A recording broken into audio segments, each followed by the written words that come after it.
I request all the audience for a standing ovation to Madam Nirmala Sitharaman for the recent surgical strikes, Pulwama.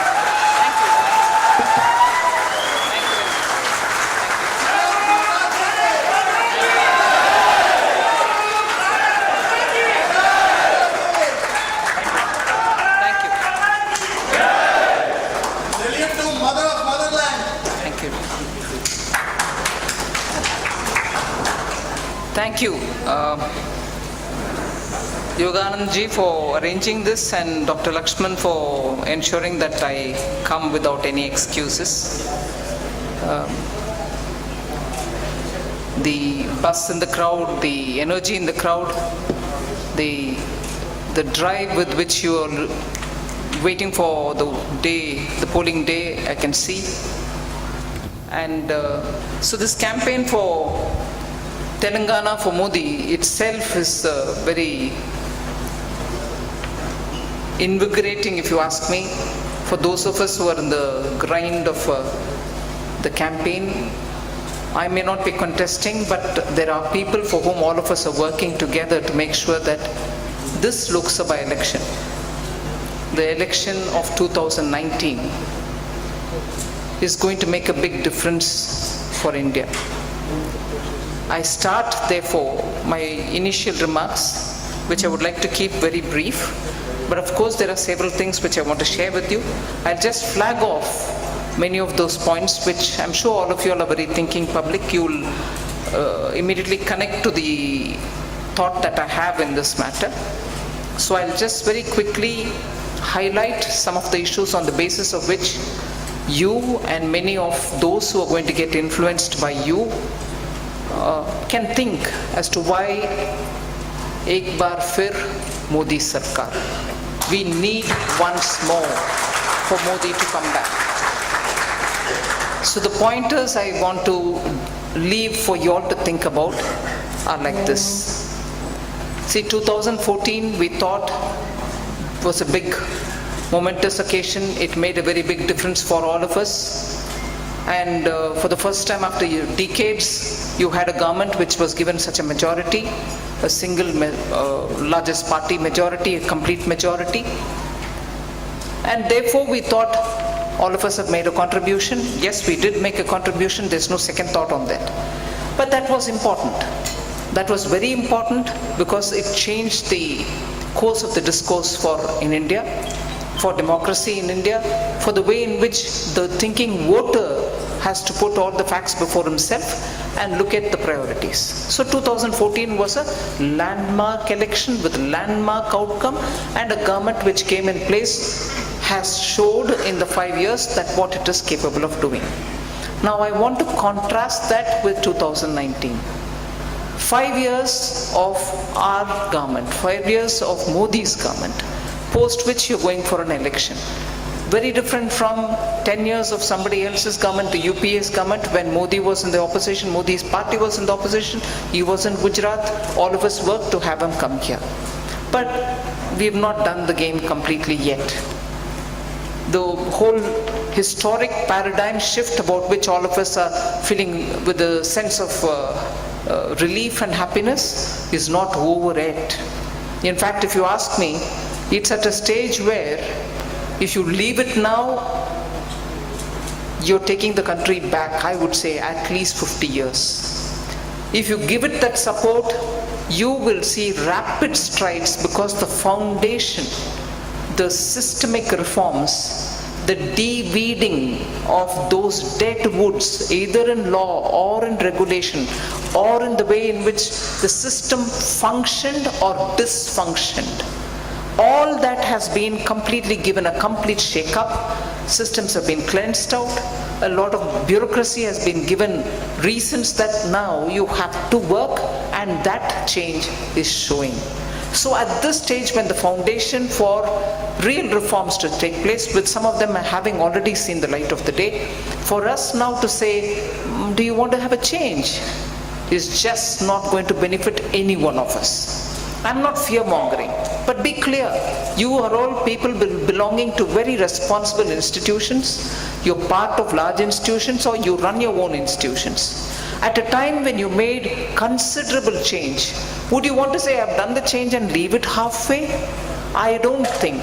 This is the time which, to me, much more than 14 is critical for us now to stand together, only because you have a leader who's putting the country before himself and his party. He's putting his country before with no self-driven motives. It's silly of me even to think I have to sell Modi. It's silly of me even to highlight the virtues of Modi. All of you all know it. That's why you've come up with Telangana for Modi. But because I want to flag that point out, saying here's a leader this country has been long waiting to have. We deserve a leader like Modi, who does selfless work, does put the nation before the country, the party and the family or himself. And he's openly showing what he's doing, and we are seeing all the differences which are happening. At this stage, therefore, thinking that we've made a difference in 14, for us to relax would be ruining 14, and therefore we have doubled the responsibility to ensure that 19 compared to 14 is even more important, even more critical. This election is for the country. This election is for the country. And why do I say it? All of you all here are people who are moving around the globe for your professions, for the domain in which you are experts in, or for tourism, or even to meet up with friends and relatives. I'm sure each one of you all have crossed the shores of India. Can you not be true to yourself, be true to ourselves, be true to India? Can you not now visibly see the change in the way in which the world looks at us? Whether you're standing in the custom clearance queue, or for a passport stamping, or you're going into some shopping arcade, or you're part of a large meeting, or you're meeting with your group executive chairman, or you're yourself going and selling your product. The way in which people all around the globe are dealing with you, relating to you, other than your business, also having curiosity about India, it's because of this government now. We are feeling it. And is that not important to us? Is that not important to us who for the last several decades seen India only being mocked at, joked at, made fun of? You can't win a cricket match outside. I remember in my college days, if matches happened outside and if there were to be an India-Pakistan, your heart would thump, your heart would beat, saying, please somehow win, win, win. At least in cricket, win. Yeah? But what's happening now? What's happening now? Cricket, of course, we are winning. We are thrashing countries. We are winning, all right. But that's the spirit with which India is playing globally for anything.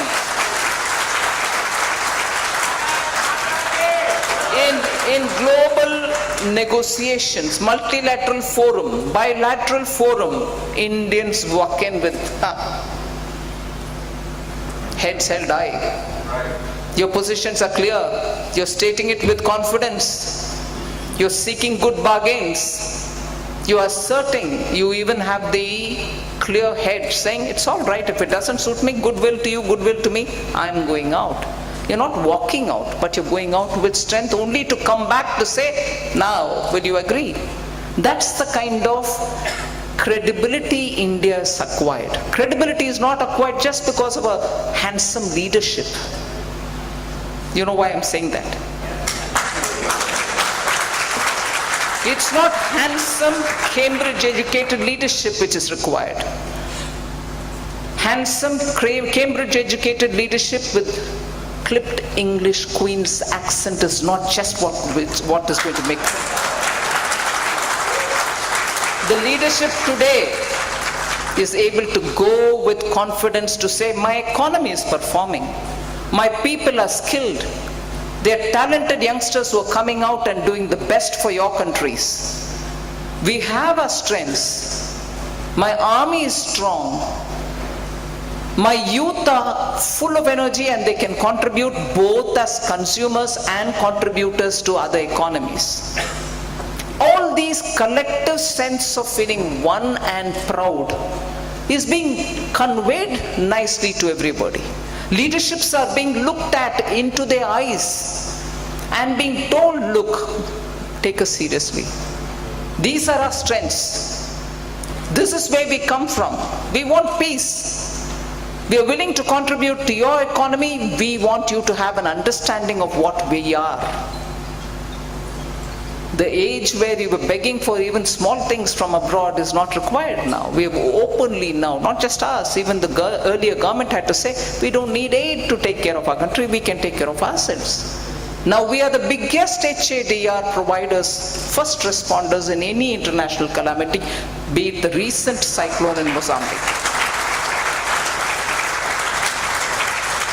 Earlier in Indonesia, tsunami plus earthquake, we were the first ones to reach. I'm not saying this with a sense of arrogance or gloating with, we are doing it. No. But we have the capability, we have the resources, we have the reach, we have the technology, we are able to have people do it all in a jiffy. So in this vast region, which is now, I'm happy to say, Indo-Pacific, whether you start from eastern coasts of Africa till about Australia and slightly beyond that too till New Zealand and south of Australia and New Zealand, we are the first responders. Is that not a strength? You're dealing with so many countries in this canvas. And all of them recognize that we are the first responders. Yesterday, I'm sure, since all of you are so active in the social media, you would have seen messages coming about Mozambique relief which India offered. So what does this HADR do to you? It's all right when people are, yes, it's all right. When people are in trouble, you have to extend. Could we do it earlier, 2, 3, 4 decades ago? No. But we are now suddenly being able to synergize ourselves so much that you're able to provide that, you're also able to stand up in the name of the contribution your economy was making. Yogananji very clearly, pointedly said how rapidly we are moving up in this, PPP calculation as to global size of your economy. We're already on the 3rd position. You can always argue saying, but this measure, but that measure. All right, use any measure, but we are there. So, if your global position is moving like that, I contrasted 14 and 19. I want to contrast Modi and who? I don't know. I want to make a contrast.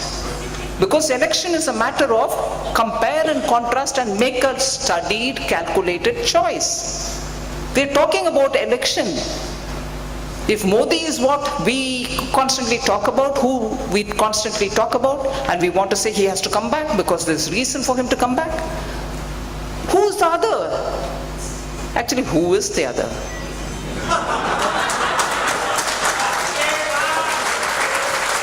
And therefore, is it one? Is it several?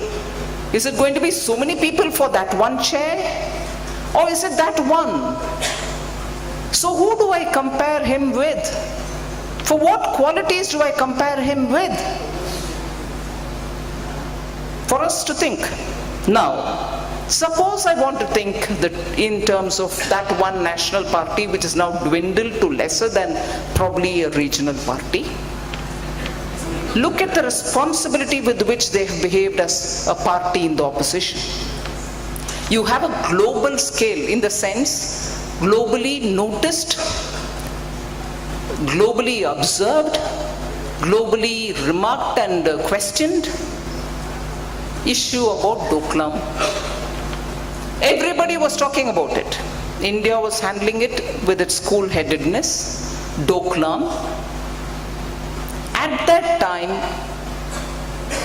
any opposition would demand the government saying, I want your time, I want to come and meet you, members of parliament, myself, all of us would want to come and see and ask of you, what are you doing there? We have a right because we represent some people. No, we don't want to come and sit face to face with you and ask. We don't, we have a congenital dislike for Modi, so we are not willing to come. Who do they call? The Chinese ambassador. Just remember, this is the opposition party in India, which otherwise says opposition party is not being given respect, you don't respect institutions, you're breaking institution, democracy in India is my contribution to this country, you don't understand the role of opposition. You keep saying that, but you don't even recognize the government which you ran. This country ran with Congress's government for how many decades? But they don't want to talk to the government, they don't want to talk to the Prime Minister. They're talking to who?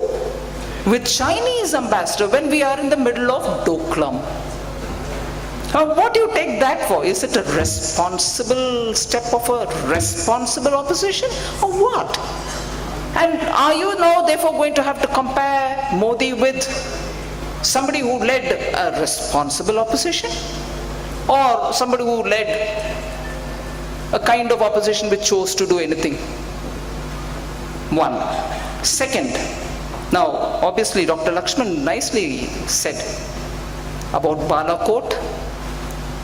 You would want your armed forces to take strong action. You saw the mood in the country post Pulwama. Everywhere where we went with the soldiers' martyrs' bodies, the anger was searing, the disappointment. Everybody came and said, what are you going to do about it? Everybody knew about that anger. So for first few days the Congress party behaved saying, oh yes, despicable, cowardly, dastardly, usual words which they use. But when action was taken by us, what is being asked? How many people did you actually kill? Did you take selfies of them? Did the fighter pilot come down to check, count and say, oh no, one is mutilated but one is kicking for life, the other one? What's the proof?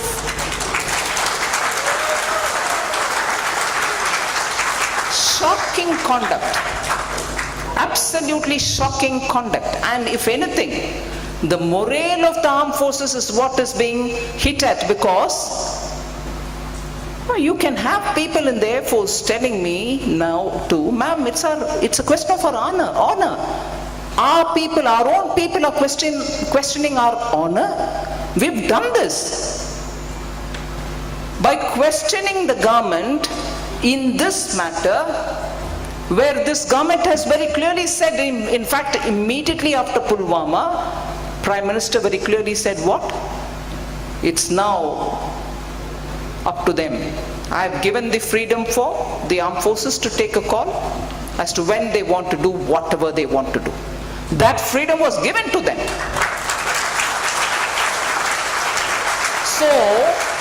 So when the opposition is questioning, you're questioning them. And then you keep telling us, don't politicize Balakot. You're the one who's politicizing it by asking us for proof, by asking the government to say, did you really kill terrorists? Or did you really cross the border? But come on, Pakistan can ask it. Are you asking?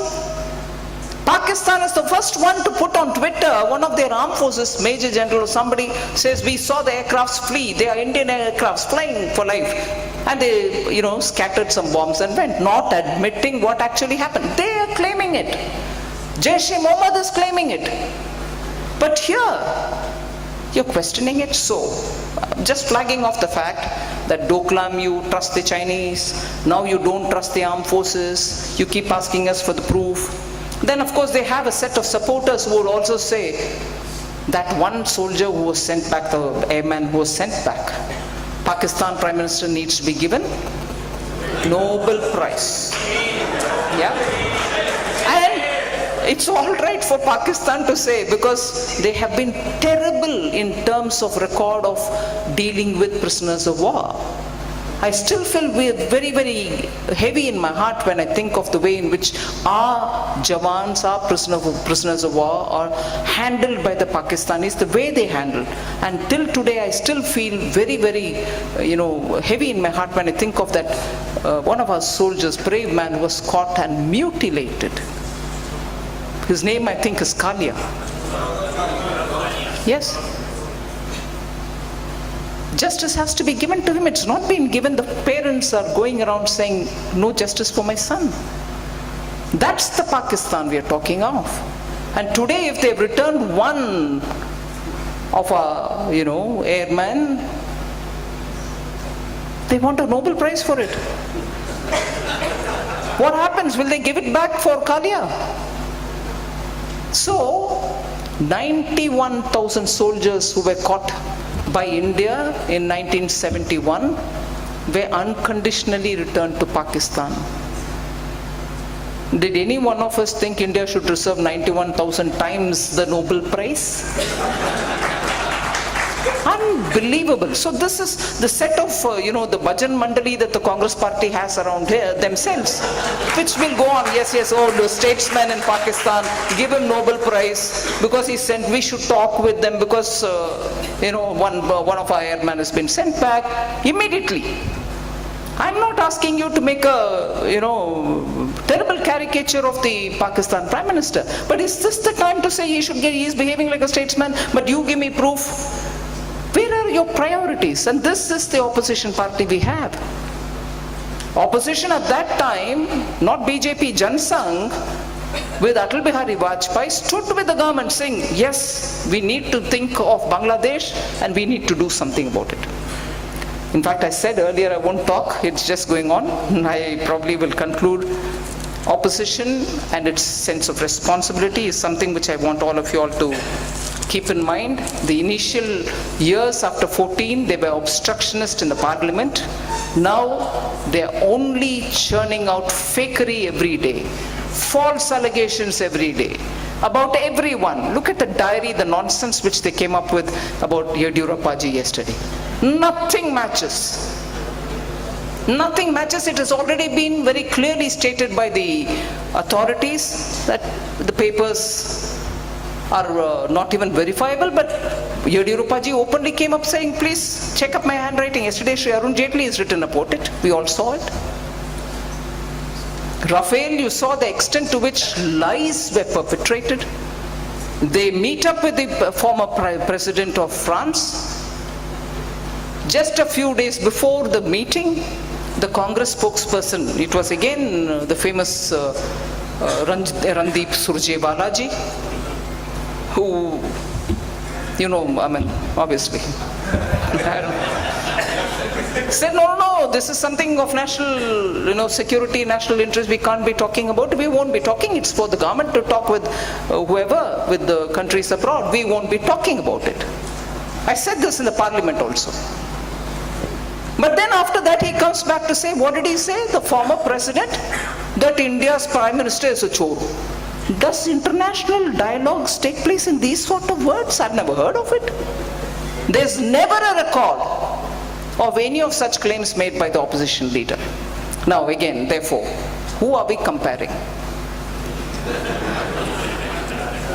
Look at the way in which that party, which is supported by the Bhajan Mandali, goes to Pakistan, says, help us to remove this man, Modi. Manishankar Iyer. Yeah, Veerappa Moily said, no, Indian Air Force's chief is a total liar. All right? About Rafael, when he said technical things, it's a good aircraft, it's nice, it's advanced, it's fun. No, he's a liar. He doesn't know the facts, I know the fact. And therefore I'm calling him a liar. Technical details. You also had Sandeep Dikshit, who said army chief is like a roadside sadakka gunda. That party's history of respecting Indian armed forces. Sam Pitroda took the cake yesterday. He said, no, just 3-4 local people came, it's all right, you can't make a whole country evil. They are having camps there to train Fidain. But because only 4 people came and not 400 to Mumbai, I shouldn't call Pakistan a perpetrator of terror. What is this measure? Look at the kind of people who are gurus to the prime ministerial potential. Gurus to the Prime Minister potential is made of this stuff. So, who are you comparing? Then GST, we had Dr. Lakshman and also the previous speaker tell us how much of increased revenue it has brought in, and rightly, you rightly reminded me. Finance Minister said if the revenue increases, we'll bring down the tax rate even further. That's true. If more the revenue, you're willing to give more concessions to the people. But that is Gabbar Singh tax. You get more revenue, willing to give more concessions in tax, but that is Gabbar Singh tax. And mind you, that tax, the GST, in every one of the GST council meetings, the Congress's finance ministers from various states sit, discuss the whole day, agree, go do a press conference and go to their respective states, but the Congress president is not even aware. They have not said in the GST council meeting, GST is Gabbar Singh tax, sorry we won't talk, we are going out of the council. They didn't say that. Their own finance ministers are not saying it. But no, Congress president will say it. So, I can go on like this, but 14 versus 19, Modi versus who? You have enough to have a tea time chat and also have fun. But the fun should be only till 11th April. That day, sweat it out. Be sure to be in time at the polling booths. Be sure to be with your family and friends. And kindly do not go off on long weekends. Long weekends can wait. Please, it's our duty to have this country be given.